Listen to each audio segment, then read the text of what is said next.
do Senhor, bom dia, graças a Jesus, mais um dia, Deus abençoe poderosamente, te dê um dia abençoado, completo, cheio da graça de Deus, cheio da presença de Deus. Bora para a palavra em nome de Jesus. Já consagrou o seu dia, consagre o seu dia na presença do Senhor em nome de Jesus. Deus é bom, é misericordioso, está cuidando da nossa vida, mas o que eu preciso fazer? Consagrar, entregar. Sabe o que você faz? Entrega o governo deste dia na presença do Senhor. Irmão, nós sabemos que Ele governa sobre todas as coisas, dele é o poder, a força, o domínio, né? Mas a gente precisa entregar. Deus, eu entrego nas suas mãos, governa aí. O que tiver que acontecer, o Senhor dá graça, dá direção, domina sobre as minhas atitudes, a influência que eu sofro, né, diante de cada situação. Apresenta para Deus o dia em nome de Jesus. Bora para a palavra? Presta atenção aqui comigo. Ó, texto base, Atos 16, 22. Na verdade, 16, 25, né? Quando eles começam a cantar e o terremoto, né? Paulo e Silas está preso e aí eles começam a cantar. Esse é o texto base, tá bom? Né? Aquilo que a gente vai usar como base para trazer a palavra de hoje, tá bom? Perto da meia-noite, né? Paulo e Silas estavam orando, entoando hino e louvor a Deus, enquanto os demais presos ouviram. Aí, de repente, né? Irmão, lembra que a gente estava falando ontem sobre o cenário, que as coisas cria lá um cenário e muitas vezes eu preciso entender que tem um cenário que está criado, mas nós vamos crer nas coisas espirituais de Deus, na manifestação de Deus. Então, bora para a palavra em nome de Jesus. Jó 19, versículo 25, 26 e 27, tá bom? Depois Salmos 40, versículo 1 e 2, e depois a gente passa para o Atos 16, 22. Olha só. Contudo, sei que meu Redentor vive e que no fim se levantará para me defender e vindicar, ainda que eu e vindicar-me para me defender e vindicar, ainda que eu esteja no pó. Olha só, me defender e vindicar, ainda que eu esteja no pó do meu túmulo, depois que todo o meu corpo estiver consumido pela terra, sem carne, então contemplarei a face de Deus. Eu o verei com os meus próprios olhos pessoalmente. Não outra pessoa o verá e me dirá como ele é. Ó, quão intenso é o desejo do meu coração por esse dia. O que ele está falando aqui? A luta e o desafio estava tão grande que ele falou: não, mesmo que eu morra, eu vou ver o meu Senhor. A situação estava tão desafiadora que ele fala assim, ó, contudo, sei que meu Redentor vive e que no fim se levantará para me defender, vindicar ainda que eu esteja no pó do túmulo. Irmão, deixa eu te dizer uma coisa. A gente precisa entender, as pessoas, os homens, as mulheres que venceram através da fé, passaram a enxergar o sobrenatural, independente da situação que estava passando. O que o Jó está falando aqui? Ó, eu sei que o meu Redentor vive, e ele vem, Redentor vive, e que no fim se levantará para me defender. O que a gente precisa esperar? Perdão, aqui nessa terra, nós não podemos esperar nada.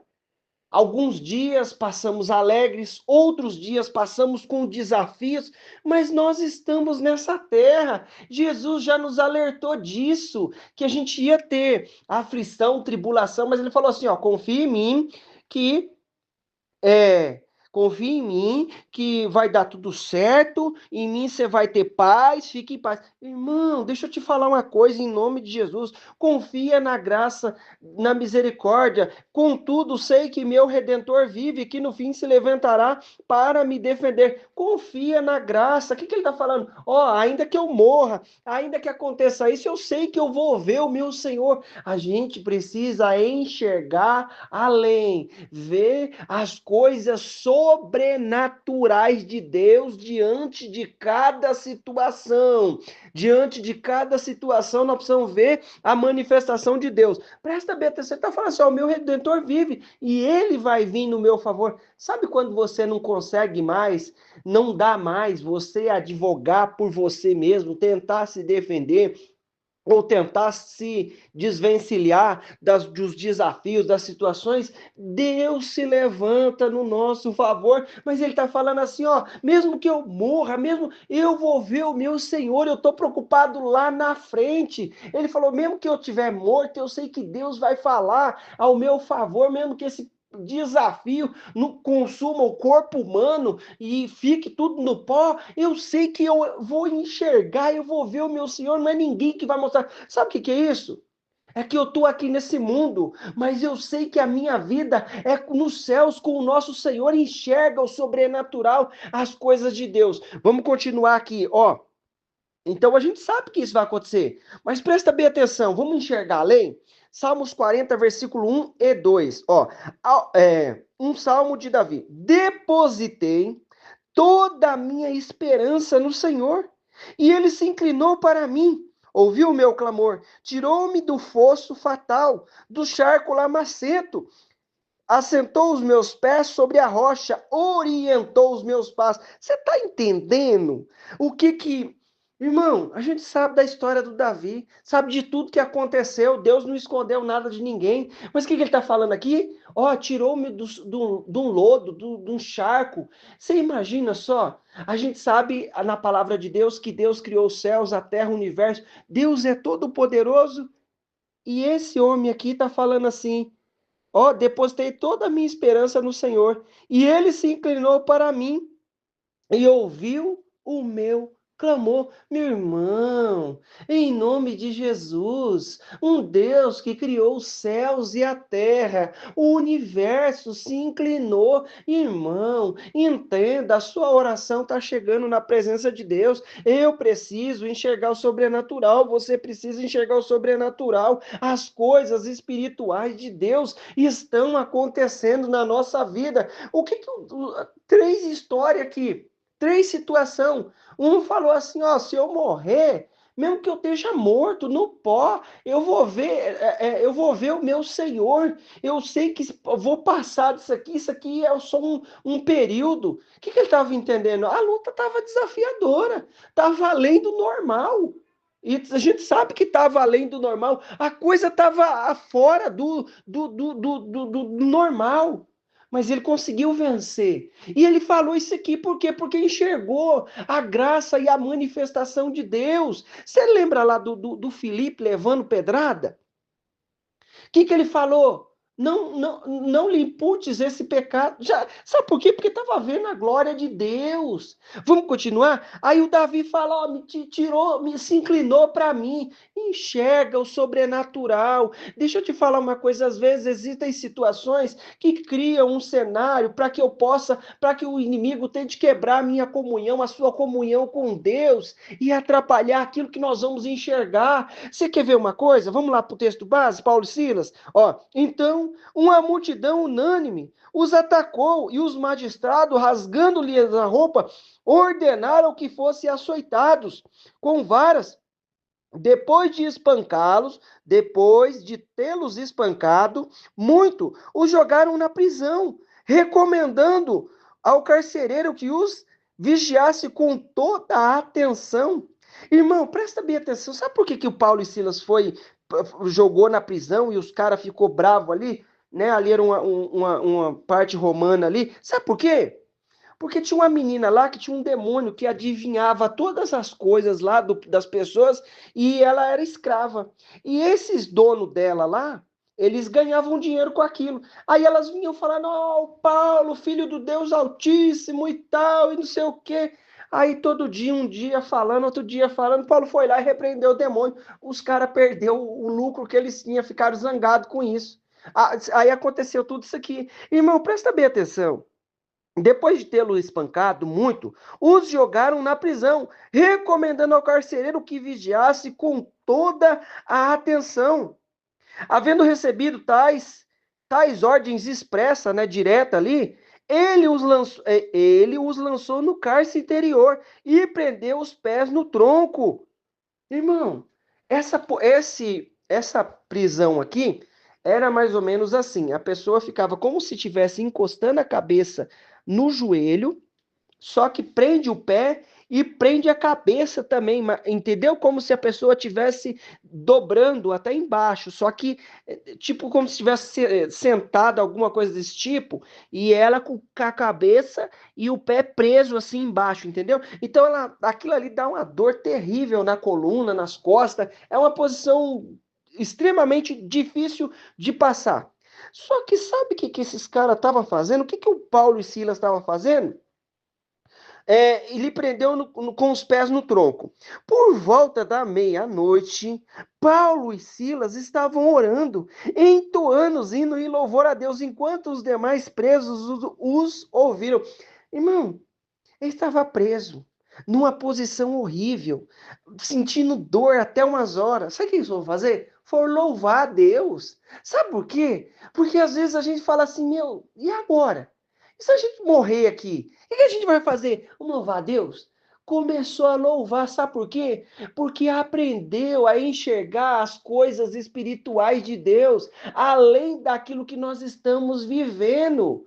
Sabe o que acontece? Às vezes nós estamos passando por uma luta tremenda, um negócio fora do comum, ou uma outra situação. O que vocês entenderem? Enxerga o sobrenatural de Deus nisso aí. Irmão, a gente sabe que de uma forma ou de outra o nosso corpo vai perecer.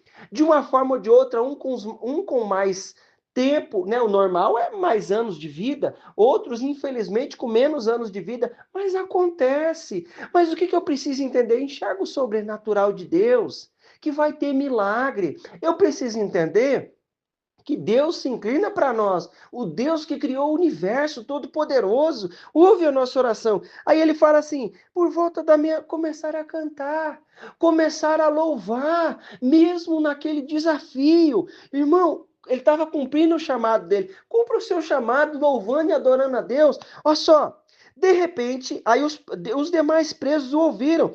De repente, aconteceu um terremoto tão violento que os alicerces das prisões foram abalados e no mesmo momento todas as portas se abriram e as correntes que prendiam a todos se soltaram. Deus tem misericórdia. Olha só, Deus tem poder. Em nome de Jesus, no meio daquela situação toda, eles foram louvar a Deus. Aí os outros presos devem que olhar assim, meu, como é que esses caras estão louvando a Deus aí preso, amarrado?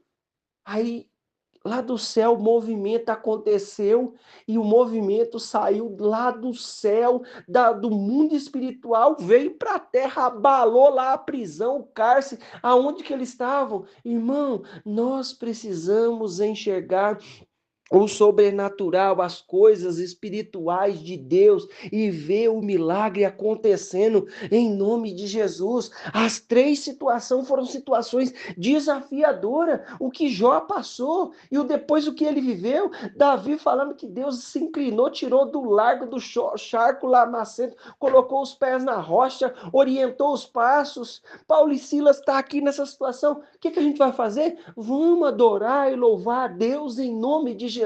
Vamos engrandecer o nome do Senhor diante de cada situação. Por quê? Porque a nossa visão espiritual é aberta diante das lutas, das provações. O menino não estava lá junto com Eliseu? Aí Eliseu orou. Foi num dia de luta, não foi? Foi num dia de prova. O que aconteceu? Orou lá, os olhos dele foram abertos, ele enxergou o sobrenatural. Bora orar em nome de Jesus? Senhor Deus querido e amado, mais um dia nós te louvamos pela tua palavra, pela direção que o Senhor nos dá. Senhor, eu peço a ti em nome de Jesus. Oh, Pai, abre a nossa mente para enxergar, Pai, para viver o sobrenatural diante de cada situação. Senhor, em nome de Jesus, nos fortalece com a presença do teu Espírito Santo e em nome de Jesus, cobre-nos com a tua graça e a tua misericórdia, enche-nos do teu poder e a tua unção, em nome de Jesus, e opera de maneira poderosa sobre cada um. Livra do mal, livra da obra do inferno, de toda situação contrária, em nome de Jesus, e opera com teu poder e a tua graça, em nome de Jesus. Meu irmão, minha irmã, eu quero declarar na tua vida a bênção, o poder, a unção do Senhor. Deus te abençoe, em nome de Jesus, em nome de Jesus. Glória a Deus.